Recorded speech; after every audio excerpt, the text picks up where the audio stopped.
Okay, good PM guys. So nandito tayo sa ating lupain sa Purok 9.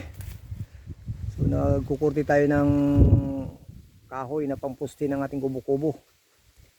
So ayan, bubuhatin natin dito guys. Dadalhin natin doon sa ating gagawin kubo-kubo. Ayan yung kinurti ko. Ayan, papunta doon. Ayan ang pagbuhatan natin. Kasi may malaking ano na yun, makakapal na kahoy papunta sa loob pa. Ayan, dito natin daan. Ayan. So subukan natin kung kaya pa ba natin magbuhat ng malaking poste guys. Tulad ng ginawa natin noong 2018. Ay bata-bata pa. So, ayan guys, malaki ito. 10 feet ang haba nito. Ayan, 10 feet. Ayan yung laki niya. Pamposte. Ayan. So malaki pa sa ano to guys. Ayan. Mga 2 hita ang laki nito. Bigat ito. So buhatin natin. Papunta doon. Subukan natin kung kaya pa. Okay.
Okay guys, kaya pa rin.